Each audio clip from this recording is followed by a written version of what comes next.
This is an introduction video for Azure Data Factory, and we'll be talking about all these concepts in this video. Coming to what is Azure Data Factory. It is an UI based ETL orchestrator tool on Azure which will provide ready-made tools for most of the frequently done work by data engineers. We'll first see user interface for it. Log into your Azure portal and search for Data Factories option. And here you can either create a new workspace or open an existing workspace. This is the landing page or workspace where you will be mostly working on creating pipelines and activities according to your project's requirement. All these are ready-made tools that you can just drag and drop according to your necessity. For example, like this.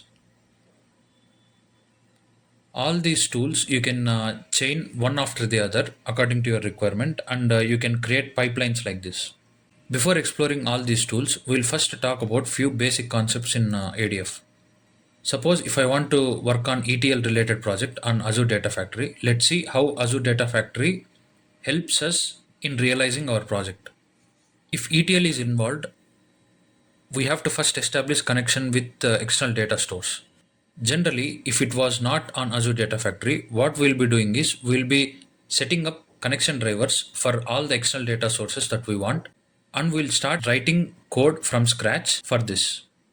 In ADF, we don't have to do any of that because in ADF we have something called as linked service.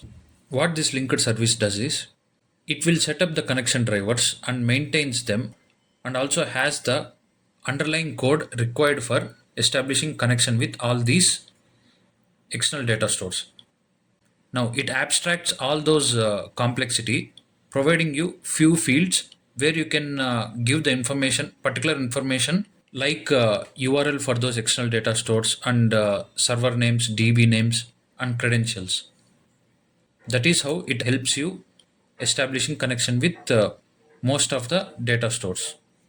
The connection could be established for with more than one external data stores at a time. After that, all these data stores will have thousands and thousands of data objects. For any pipeline, you will not be using all those data objects. You will be hardly using 5 or 10 data objects on all of these data stores combined.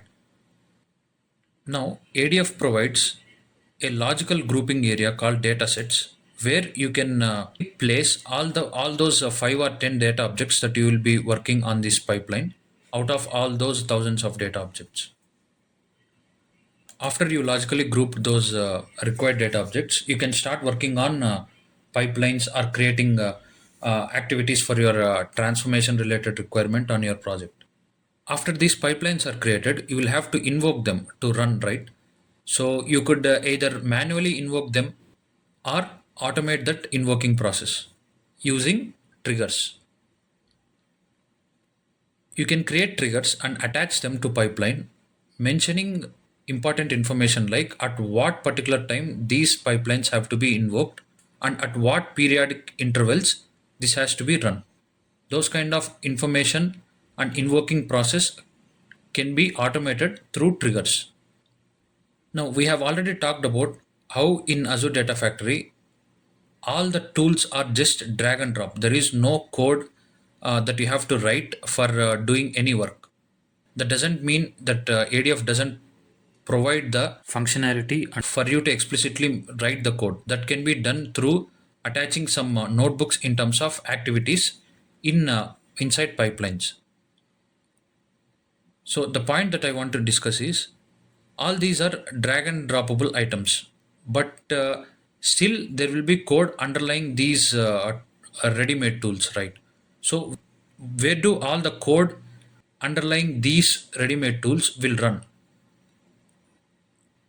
These codes require some runtime environment which will provide memory and CPU cores for them to execute the commands one by one, right? That is where the integration runtime comes into picture.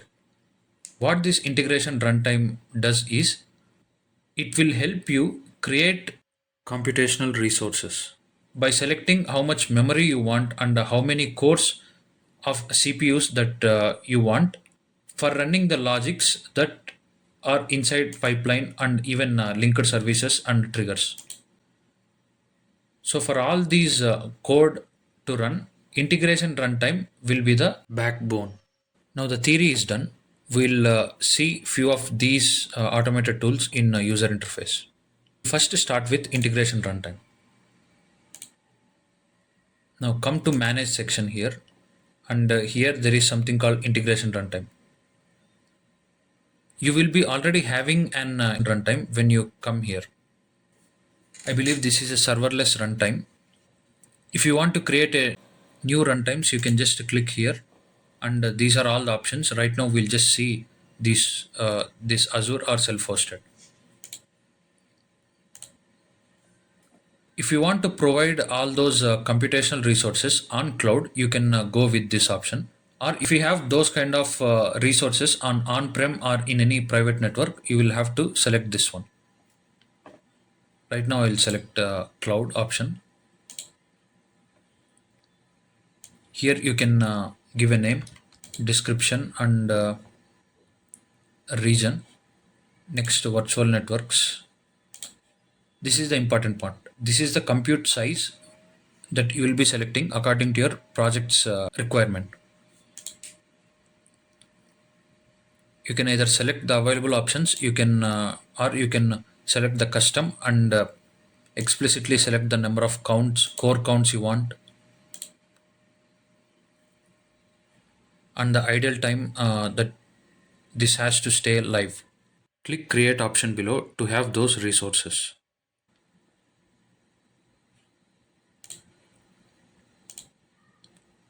After integration runtime, we'll see linked service. These are all the external data stores that linked service will easily help you to connect quickly. Suppose if I want to establish connection with Azure Data Lake Storage Gen 2, I'll click that, continue, and give some name and select the runtime. You will have to select the runtime, either the existing runtime or the newly created runtime, or you can also create the runtime from here. Here, authentication type, it's as of now, you can think of it as username and password. This is where we give the credentials. For now, I will select system assigned managed identity. Select the subscription. And here I already have a storage account. So I will select the storage account. Even from this storage account side in IAM section of this, you will have to give authorization for this data factory to access this data storage. That is one thing you have to remember. After that is done, you can test the connection. When it is successful, you can create this linked service. Next, we will see data sets. For data sets, you will have to come to authors section. Now, data sets is a logical grouping of data objects, right? It's just logical grouping. The physical storage of those data objects will still be there in the external data stores only.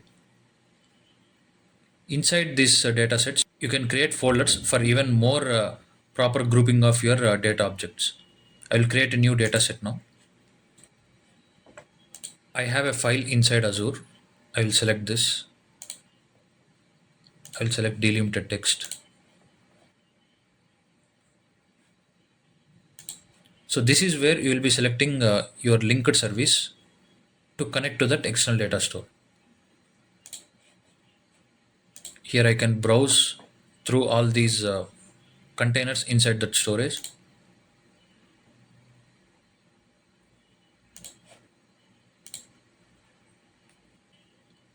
If I click OK, that data object will be logically included here. Here. Next, whenever you want to create a pipeline, suppose let's say copy activity source, here you can easily select that data set that you have created. So that kind of ease of access that data set provides to us. After that, let's say you have created your pipeline. What is the next thing? We have to trigger them. So this is where you can create a new trigger and automatically add, or you can create multiple triggers and later add them from here, this section, triggers. You can either create and add to pipeline later, or directly add to the pipeline and create a new trigger from here. Add trigger, you can either manually trigger now or create a new trigger.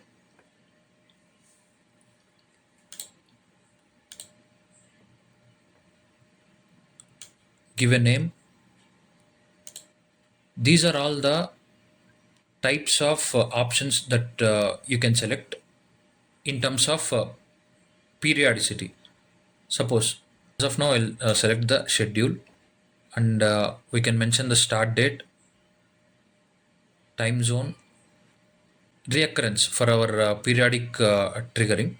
Here, either 15 minutes or 15 hours, days, weeks, months, or any of the time. You can specify end date. After this end date, this trigger will no longer invoke that pipeline.